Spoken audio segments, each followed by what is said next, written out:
Hey everyone, it's George from Blockchain DXB and today is the 20th of Jan 2026 and there is a lot happening in the world of Bitcoin cryptocurrencies and Satoshi. In today's episode we have a lot of interesting things to cover, right? That's right, George. We're diving into some major developments, from groundbreaking corporate acquisitions to national initiatives that could transform economies, plus key market metrics and network performance. That's correct. And what has happened, Satoshi, since the last 24 hours? The prices of Bitcoin on the global cryptocurrency market has fallen down. Now, what I'm not liking since the last 24 hours, the volume of stable coins has actually increased, but the prices have actually fallen down. What does that actually mean? And what is it that we can expect in the next 24 to 48 hours? It's an interesting contrast, George. While the global market cap saw a 2.9% increase overall, Bitcoin's price has dipped by 2.53% in the last 24 hours, despite high stablecoin volume.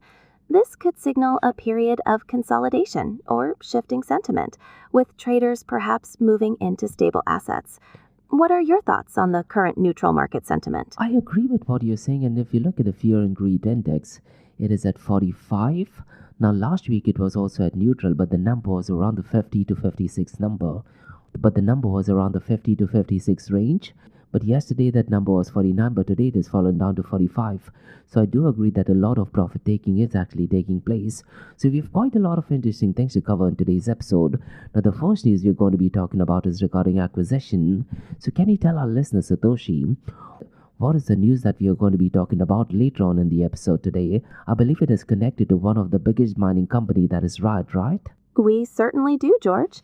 Listeners can look forward to details about Riot Platform's significant acquisition of the Rockdale site, a move that could position them as a major data center developer in Texas. That's absolutely correct. And right now, President Donald Trump, along with making America great again, he wants the United States of America to be the capital for Bitcoin as well as cryptocurrency mining. So I do feel this move is definitely great. Now, the second news that we have is regarding partnership. And Bermuda, they are partnered with Coinbase and Circle. Now, am I right in saying, Satoshi, that this particular announcement was actually done at the World Economic Forum? You are correct, George. Bermuda made that announcement at the World Economic Forum, outlining their plans to become the first fully on-chain national economy, utilizing digital assets like USDC. And it is a bold move that they're actually doing that at the World Economic Forum, right? It is a significant statement, George, emphasizing their commitment to digital finance and positioning themselves as a leader in the space. You're right. Now, the third news that we have is in the world of tokenization. Why don't you tell our listeners what is the third news regarding New York Stock Exchange, Satoshi? The New York Stock Exchange is launching a platform for tokenized securities, including stocks and ETFs, pending regulatory approval. And I do feel, Satoshi, going forward in 2026, the narrative will definitely be all about tokenization. And along with tokenization, I do feel that the next narrative will be regarding stable coins. Now, the final news for today we are going to be discussing is in the world of Ethereum, because looks like they have had some new records. So listeners can definitely expect a lot of interesting news. Now, usually, Satoshi, in the Blockchain DXB podcast, we look at two news from Dubai, UAE and the Middle East. What is the first news that we have for our listeners in today's episode? The first news from the Middle East, George, is that Emirates NBD has issued the Middle East's first AED-denominated digital bond on Euroclear's DFMI. This is a major regional milestone. Now, for our listeners, when you talk about Emirates NBD Bank, they are kind of like the OGs in the Bitcoin and cryptocurrency space. Because going back to 2016, Satoshi, Emirates NBD Bank did actually do something similar where they actually issued shares. And this was done in tie-up with a company back in India. I believe it was an ICICI bank. So when you talk about Emirates NBD Bank, they're definitely pro-Bitcoin and definitely pro-blockchain. Now, the second news that we have is all the way from the Kingdom of Saudi Arabia, right? That's a fascinating bit of history, George, highlighting their long-standing commitment to digital innovation. And yes, the second news is from Saudi Arabia. They are set to launch the Sustain platform to accelerate AI-enabled collaboration for sustainable development. And by the name, you can say it is working on sustainability. So look, guys, we have quite a lot of interesting things to cover in today's episode. Hey everyone, this episode is powered by a new sponsor, that is Amana. And they are the region's first and fastest growing regulated all-in-one trading and investing app. So look, guys, whether you're looking into invest in US stocks like Apple or Tesla, or mena jars like ADNOC or Salik, Amana puts the financial markets on your fingertips It includes gold, foreign exchange, ETFs, futures, commodities, and guess what, guys?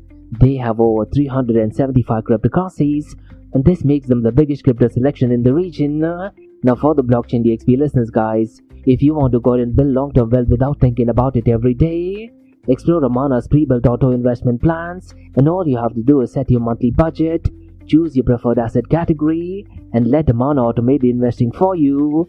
Zero fees, zero lockups, 100% customizable. And here's the thing, guys, funding your account is easier than ever. You can fund your account with Apple Pay, Google Pay, credit cards, instant bank deposits, and even crypto wallets. No friction and no hassles. And the best part is, guys, let's say if you need support, you would absolutely love Amana for this, because they offer 24/6 human customer service, as well as a personalized sales support, real people, real help, and the customer support is in English as well as in Arabic. And for the blockchain DXB listener and community, guys, I do have something really exclusive for you. What you can do is register with Amana using the code blockchain DXB, or you can also use the link that is in the show notes below. And here's the best part, guys. Once you register, fund your account with a minimum of $100 and at least go ahead and make one trade, and then you'll receive a $100 trading bonus credit to your account the following month. But look, guys, it's real important to note, the bonus is non-withdrawable. It is there to help you trade and learn. So look, guys, if you're looking for a transparent, powerful and easy to use app, that's Amana for you. So what are you waiting for, guys? Download the app now, or you can also visit the website that is amana.app, and don't forget to use the code blockchain DXB. And Amana, guys, is all markets one app. Next, guys, I'm happy to announce that blockchain DXB is the official media partner with one of the OGs in the cryptocurrency and blockchain event space, and that is Blockchain Futuristic Conference taking place in Florida this year, as well as ETH Women taking place simultaneously. And trust me, guys, this is an event that you don't want to miss, isn't it? Because for the very first time, North America's most immersive Web3 event is heading to the United States of America, and the Blockchain Futurist Conference and ETH Women event is actually taking place between the 5th and 6th of November. And the location is absolutely stunning, guys. It is taking place at Guitar Hotel at Hard Rock, which is in Hollywood, Florida. That's right, guys. Palm trees, panels, and the biggest mind in blockchain and cryptocurrency is all in one place. So there will be multi-stage panels, NFT galleries, DeFi showcases, hand-on tech demos, metaverse experiences, even outdoor VIP cabanas, and quite a lot more. And the Guitar Hotel at Hard Rock, guys, is one of the most iconic venues in the country. So look, guys, if you're in the Web3 space, cryptocurrency, Bitcoin, or even artificial intelligence space, or just want to do some serious networking, this is the place that you got to be. And to all of you blockchain DXB listeners, guys, we have something really interesting for you, because you can get a 25% off the tickets. So just use the code DXB25, and the link to the event as well as the code is in the show notes below. And as an official media partner, I'll be doing exclusive live coverage, interviews, behind the scenes access, and I will be spotlighting some of the most exciting projects shaping the future of decentralized finance tech. So if you're at the venue, guys, definitely come and say hi. Maybe we can catch up for a coffee as well. So listen, guys, the code is DXB25, and by using this code you will be eligible for a 25% discount. And the event is taking place between the 5th and 6th of November 2025 at the iconic Guitar Hotel at Hard Rock, that is in Hollywood, Florida. And in the show notes below, guys, there's all contact details for Blockchain Futuristic Conference Florida 2025, as well as ETH Women. And look, guys, this is the future of blockchain technology brought into life. So don't just read about it. Be there and head to the website that is futuristconference.com and go ahead and use the code DXB25. So see you at the event. Next, Advanced Media.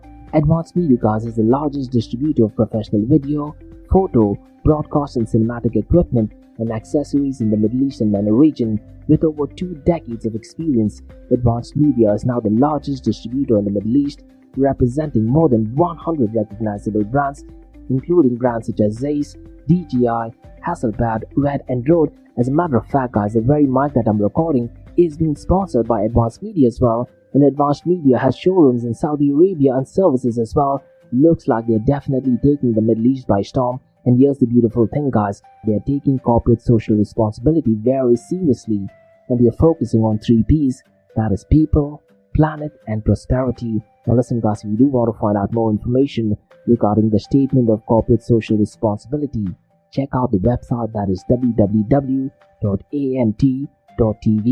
And here's the beautiful thing, guys. They also want to be a leader and set an example and reputation as a pioneer and member of the community.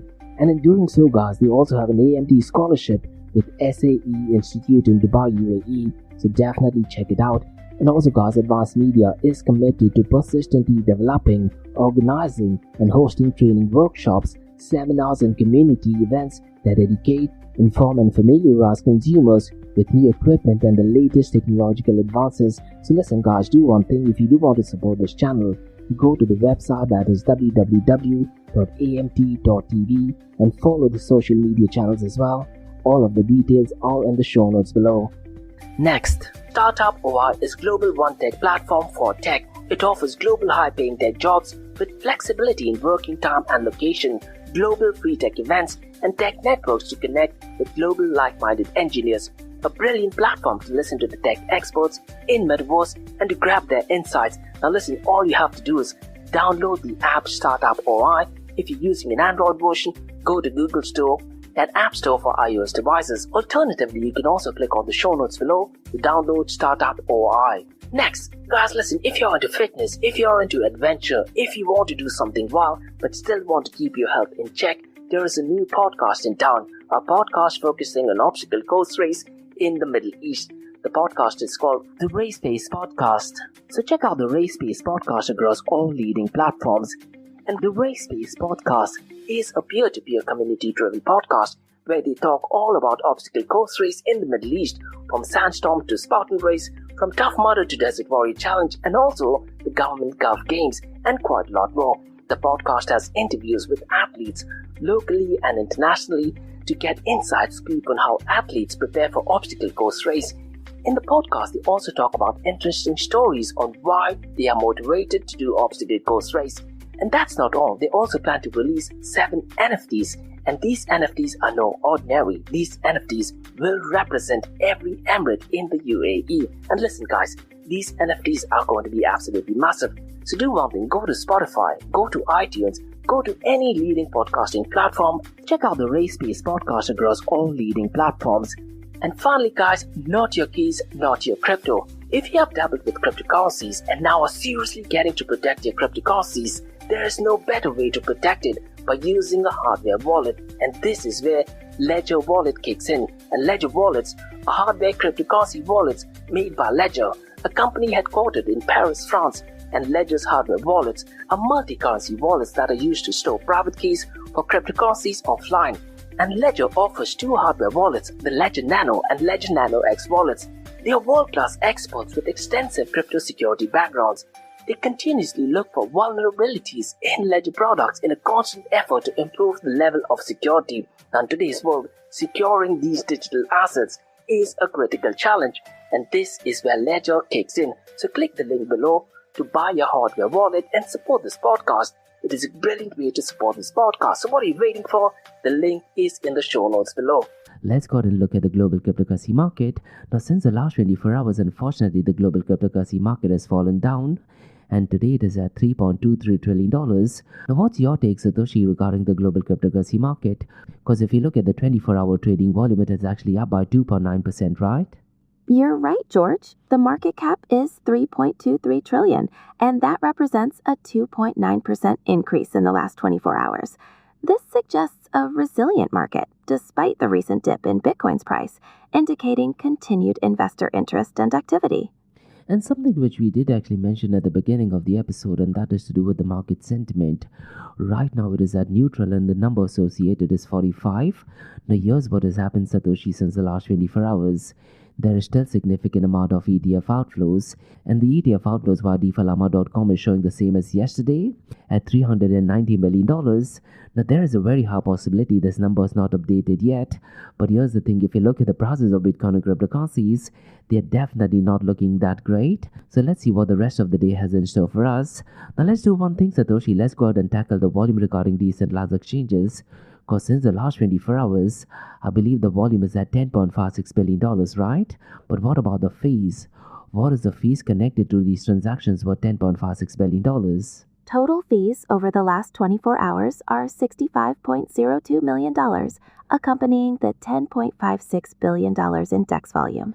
Now, It am I will right in saying that let's say if these transactions were actually done on a centralized exchange, the total fees would be roughly around, say, maybe 200 to $300 million?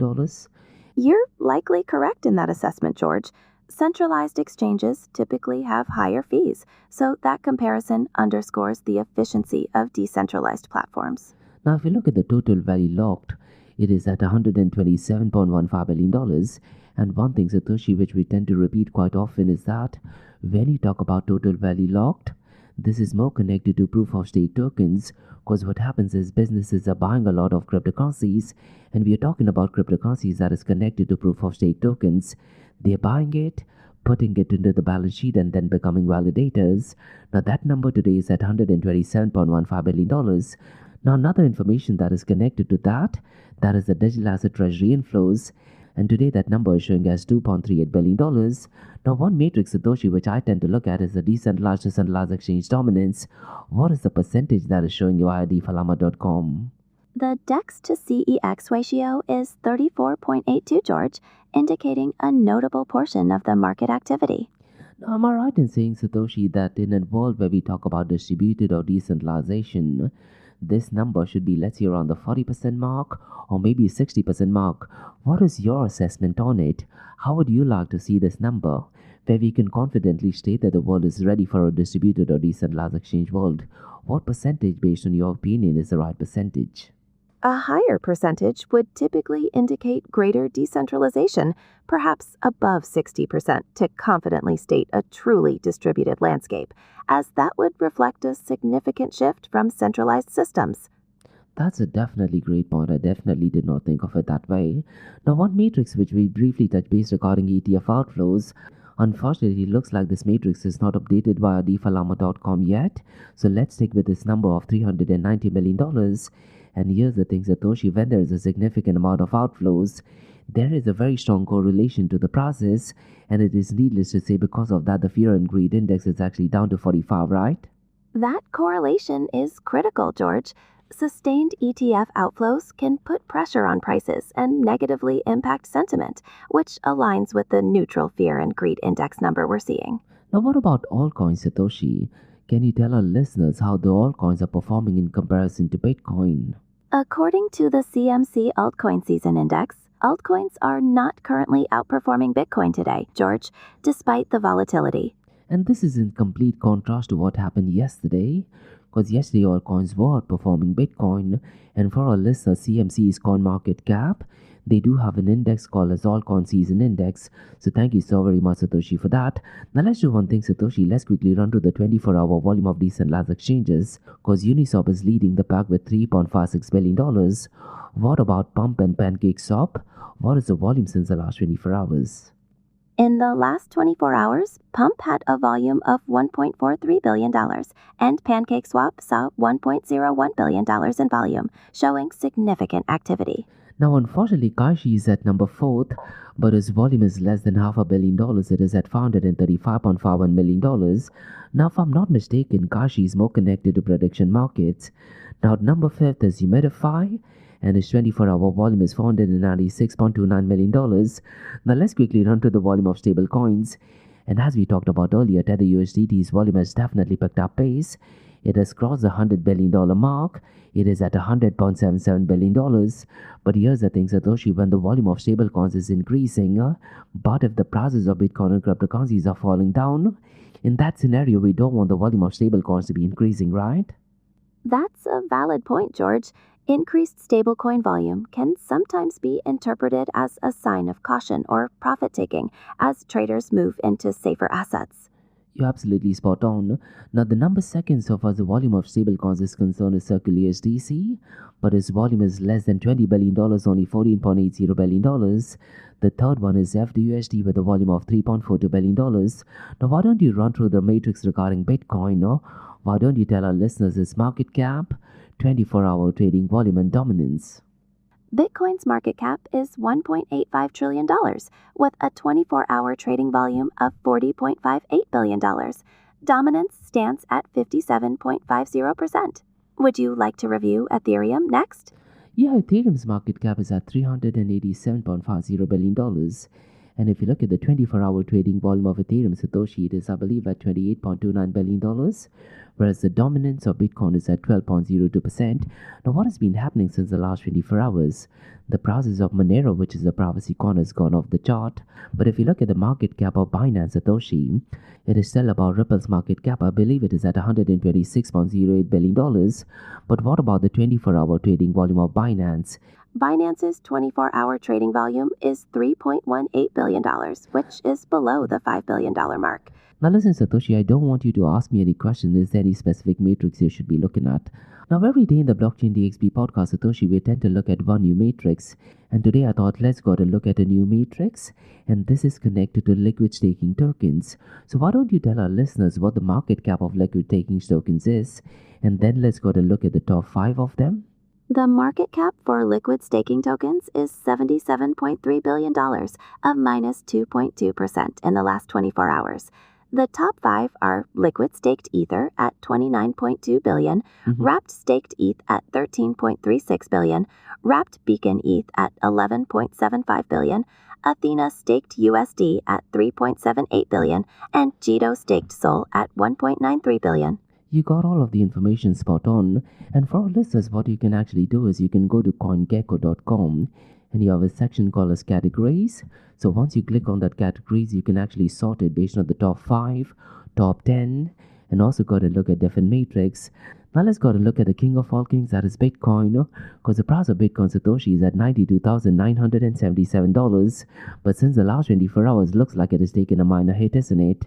Bitcoin is currently trading at $92,977, which is a 2.53% decrease in the last 24 hours, confirming that minor hit. But since the last 7 days, it is still up by 1.92%. But what about Ethereum, Satoshi? What is going on regarding Ethereum since the last 24 hours and 7 days? Ethereum's price is $3,212, showing a positive 3.73% change in both the last 24 hours and the last 7 days. And since the last 7 days, am I right in saying it is up by 3.73%?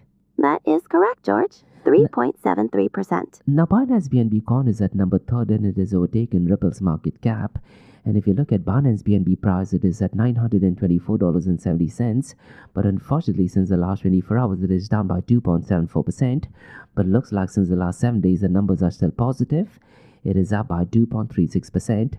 Now, Satoshi, the first news that we are going to be discussing is regarding Riot platform. So why don't you tell our listeners what this news is all about? Because I believe they have acquired a land, right? Riot Platforms, Inc. announced a fee-simple acquisition of land and first data center lease with AMD at the Rockdale site. They purchased 200 acres to own and expand their data center operations, valued at $96 million in Bitcoin. So am I right in saying that they paid the $96 million in Bitcoin? Yes, that's correct. The payment was made in Bitcoin. Now, the only thing I wanted to add is that they signed a lease with AMD to provide 25 megawatts of data center capacity, and this did actually start January 2026, with potential to expand it to 200 megawatts. And I believe, Satoshi, they want to generate up to $1 billion if all options are exercised. Now, this move, I do believe, positions Riot as a major data center developer in Texas, and they are leveraging 1.7 gigawatts of power capacity across all sites. And what is the goal, Satoshi, of this move?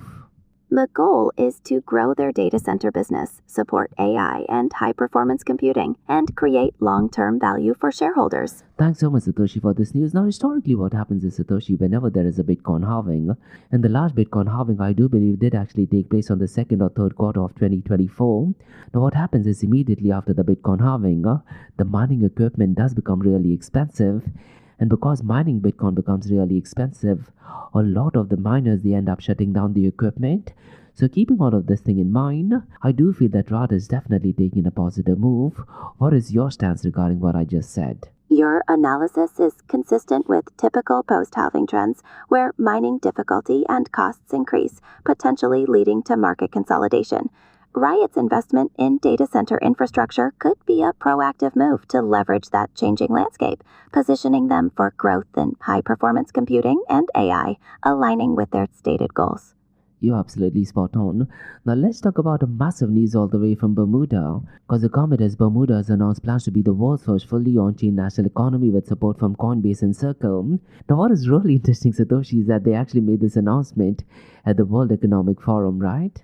That's right. The announcement was made at the World Economic Forum, highlighting their plan to use digital assets like USDC for everyday payments. And with this move, I do believe that they actually want to help businesses as well as consumers access faster, lower cost dollar based transactions. Now, it is a bit interesting that they actually chose Circle and Coinbase for this. And what is the role of Coinbase and Circle? What role will they actually play in the government of Bermuda? Circle and Coinbase will provide technology, infrastructure, and digital finance education while supporting banks, merchants, and government pilots. Now, so far, Circle and Coinbase is concerned, they are more of an American company, isn't it? So, it looks like President Donald Trump's vision of making America great again is definitely turning out to be fruitful. Now, here's the thing, Satoshi, I do believe you've heard of Chainlink, isn't it? Yes, I'm familiar with Chainlink. Now, Chainlink is also registered in the United States of America, so you can make an argument that Chainlink is also an American company.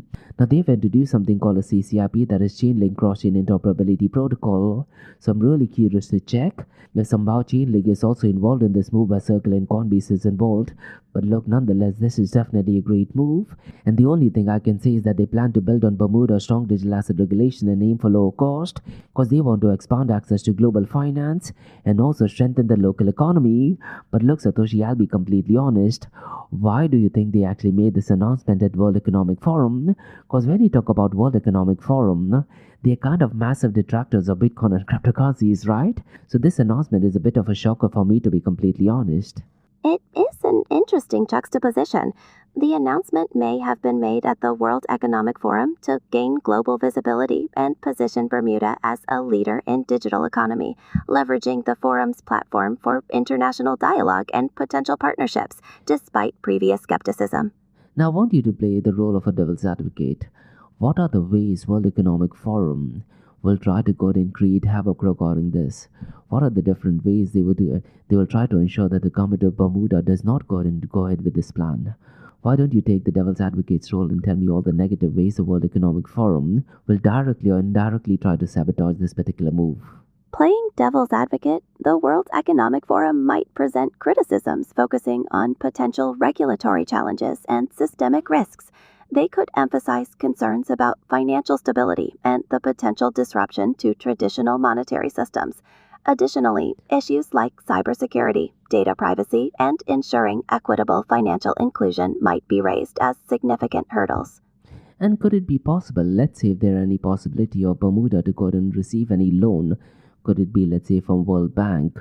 The World Economic Forum may actually go ahead and try to stop them getting that. Do you think that's a possibility they might do that? It's highly speculative, but within the framework of a devil's advocate argument, one could consider that the World Economic Forum might provide platforms for discussions that highlight potential instability or risks associated with fully on-chain economies, which could indirectly influence lending decisions by organizations like the World Bank. So what I'll recommend our listeners to do is definitely keep an eye on regarding World Bank and what is their stance regarding this. Now let's go on and talk about news in the world of tokenization. Now I believe the New York Stock Exchange, they are building a new platform to trade tokenized stocks and ETFs, and they're doing that using blockchain technology. But as you talked about it at the beginning of the episode, Satoshi, this particular move is pending regulatory approval, right? The New York Stock Exchange's new platform for tokenized stocks and ETFs is pending regulatory approval. The platform would allow for 24/7 trading, fractional shares, and instant settlement using stablecoins. 24-bar trading is definitely a game changer, and so far as tokenized shares is concerned, I do believe they'll work something similar to regular shares, giving investors dividends and voting rights. Now this particular project, Satoshi, is part of ICE, that is International Commodity Exchange's broader plan to modernize market infrastructure and also support always-on digital trading and settlement. So really interesting and bold move. Now let's go ahead and talk about Ethereum. Now before we go ahead and talk about news regarding Ethereum, Satoshi, how would you define Ethereum? What is your definition regarding Ethereum? Ethereum can be defined as a decentralized blockchain platform that enables the creation and execution of smart contracts and decentralized applications, or dApps, utilizing its native cryptocurrency. Now, when I got introduced to Ethereum, this was way back in 2013, even before they were launched. Ethereum was advertised as being as the first world computer. But back then, there were some of detractors of Ethereum, and they used to often say that Ethereum is a solution to a problem that does not exist. But fast forward to 2026, they have actually set out new records. And the record, I believe, is that they are seeing record daily high transactions, while at the same time, the fees have also dropped. So why don't you run through some metrics regarding Ethereum and what is the news that we are discussing in today's episode? Well, George, your definition regarding Ethereum is a bit unique and completely different, and I do find it fascinating that you call it a first web computer. Based on the data, about 30% of all ETH is staked, and no validators are exiting, which signals strong confidence in the network. Also, most activity comes from stablecoin payments like USDT and USDC, supported by Layer 2 scaling upgrades. And it is great that no validators are exiting. And this is the matrix that we looked at the beginning of the episode, Satoshi, where we looked at the total value locked. And it is kind of connected to digital asset treasury inflows. So I do believe when businesses are buying a lot of Ethereum, or rather proof of stake coins, putting it into the balance sheet, they are then becoming validators. So what we talked about does actually make a lot of sense. So these were the newscasts on the Bitcoin, blockchain, cryptocurrency, and artificial intelligence world from Blockchain DXB. Now let's go and look at two news from Dubai, UAE, and the Middle East. Satoshi, why don't you tell our listeners what is the first news all about? Because I believe it is connected to Emirates NBD Bank, right? That's right, George. The first story is about Emirates NBD. They've issued the Middle East's first AED-denominated digital bond. It's a 1 billion AED bond with a 3-year fixed rate, utilizing distributed ledger technology. This really sets a precedent for the region's digital finance landscape. And this bond is fully digital native. And as you mentioned, it is built using distributed ledger technology to go ahead and manage issuance, settlement, as well as lifecycle processes more efficiently. And I believe, Satoshi, it is the largest public digital bond ever to be issued in the Middle East and even the North African region, right? That's absolutely correct, George. It truly marks a major regional milestone by being the largest public digital bond to date in the MENA region. And where is this bond listed, Satoshi? It's listed on Nasdaq Dubai. This provides transparent pricing and global investor access. And also secondary market trading as well. Now, the issuance reinforces the UAE's role as a regional leader in digital assets, fintech innovation, and model capital markets. Now, Euroclear's digital financial market infrastructure platform was actually used to support the digital issuance and settlement process. Now, regarding the platform that is DFMI, what does it actually do, Satoshi? The DFMI platform enables faster execution while maintaining compatibility with traditional trading and liquidity systems. It provides improved transparency, security, and operational efficiency for both investors and issuers. And so far as the bond is concerned, am I right in saying it was issued under Emirates NBD's existing Euro Medium Term Note program through a public offering? Am I right in saying that? You are correct, George. It was issued under the existing Euro Medium Term Note program through a public offering. And a wide range of investors also participated. And this does show strong confidence in Emirates NBD's credit strength and digital expertise. Now, who are the companies who have participated in the transaction, Satoshi? Emirates NBD Capital, FAB, Mashreq, and Standard Chartered acted as joint lead managers. Emirates NBD Capital and Standard Chartered also served as joint digital structurers, with Citi as the issuing and paying agent. And because of these companies involved, it did ensure smooth operational excellence. Now, so far as the transaction is concerned, Satoshi, it built on Euroclear's previous digital bond issuance, including deals with the World Bank since 2023. And so far as Euroclear is concerned, they now support around 1.2 billion euro in digital bond issuance globally, right? That's right, George. They've supported around 1.2 billion in digital bond issuances globally since 2023. Now, the only thing I wanted to say, Satoshi, is that the digital structure improves transparency, security and operational efficiency for investors and issuance, and it does mean faster settlement cycles compared to traditional bond issuance models. And so far as Nasdaq Dubai is concerned, they did actually highlight that the deal proves that digital bonds can function with a regulated and also trusted exchange environment. And so far as the issuance is concerned, Satoshi, it does actually reflect strong growth in regional debt markets, driven primarily by increasing investor demand and new issuance activity. Now, the only question I have, Satoshi, is that so far as distributed ledger is concerned, do you think it is done on an open blockchain or more of a permission blockchain? Based on the details provided, the specific blockchain type isn't specified, but typically for institutional issuances like this, a permissioned blockchain is more common due to regulatory requirements and security considerations. You're right, and am I right in saying at a broader level, permission blockchain is just another way for using software? Would you agree or disagree, or is it a bit too harsh to say that?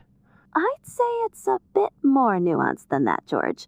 While permissioned blockchains are certainly powered by software, they are specifically designed with specific controls and validations in place, which differs from general software use. This context is crucial for regulatory and security needs in the digital bond space. And there are often checkpoints or centralized authorities who are involved in this. So it does differentiate massively when you talk about, let's say, Bitcoin or open blockchain, right? Exactly. That distinction is critical. Open blockchains like Bitcoin prioritize decentralization and broad participation, whereas permissioned blockchains, like those used in this digital bond deal, operate with strict controls and centralized oversight. And these centralized control and oversight are mostly because of consortium, associations, or foundations. Am I right in saying that as well? Yes, that's an accurate characterization. Now let's go ahead and talk about the second news, Satoshi, because this is connected to sustainability. So why don't you tell our listeners what this news is all about? The second news piece focuses on Saudi Arabia, which is launching the Sustain platform in beta in 2026. This is an AI-enabled matchmaking platform designed to boost collaboration across sectors for sustainable development. And this announcement was made by the Ministry of Economy of Planning during World Economic Forum once again. So it looks like a lot of announcements were actually made at the World Economic Forum. Now the meeting is taking place in Davos, Switzerland, right? That's right, George. Announced during the World Economic Forum in Davos. It definitely seems like a hub for significant digital and sustainability initiatives. Now, why don't you tell our listeners more information regarding Sustain? What does it actually do? Sustain is designed to connect partners working on sustainability projects, aiming to improve collaboration between government, private sector, investors, and others. It's meant to speed up the transition from planning to implementation and support Saudi Arabia's sustainability and diversification goals. And am I right in saying that they play the role of a matchmaking platform? Yes, you're right. That's a key function of Sustain. And Sustain also addresses the global problem of fragmented partnership that does actually slow progress and reduce impact. And the platform supports Saudi Arabia's national mandate for stronger coordination between public and private sector. So it essentially helps users identify credible partners and form trusted coalition for longer-term projects. Now, Sustain, I do believe, Satoshi, will play a key role in advancing sustainable growth and development across the kingdom, and the platform also supports Saudi Arabia's economic diversification goals under the long-term development strategies. And as we talked about, Sustain was developed in collaboration with the World Economic Forum and Bain & Company, and the initiative strengthens Saudi Arabia's position as a leader in AI-driven policy and innovation. And so far as the platform is concerned, it does encourage cross-border collaboration at both national and international levels, right? It encourages collaboration at both national and international levels. And it is designed to improve efficiency, transparency, and outcomes for sustainability initiatives. And on the sidelines of Davos, Satoshi, Economy Minister Faisal Ibrahim met with MIT President Sally Kornbroth as well. And their discussion focused on cooperation and education, research and innovation, and talent development and knowledge exchange were also highlighted as key priorities for future collaboration. And the meeting reinforced Saudi Arabia's commitment to support global economic growth through innovation and partnership. So look, so far as artificial intelligence is concerned, Saudi Arabia and United Arab Emirates, They're definitely taking leaps and bounds. So these were the newscasts on the Bitcoin blockchain cryptocurrency and artificial intelligence world from Blockchain DXB. In case if you like listening to this podcast, please click on the follow button, give it a 5-star rating and share the word across. Now for the next few minutes is going to be an Ask Me Anything series where you listeners can ask any questions regarding Bitcoin, blockchain, beyond blockchain, cryptocurrencies, NFTs, DeFi, and Metaverse. So let's go ahead and kickstart with the Ask Me Anything series. That's a great transition, George. It's clear Saudi Arabia and the UAE are focused on pioneering digital and sustainable initiatives. And now for our listeners, the Ask Me Anything series begins. Feel free to jump in with questions about Bitcoin, blockchain, cryptocurrencies, NFTs, DeFi, and more.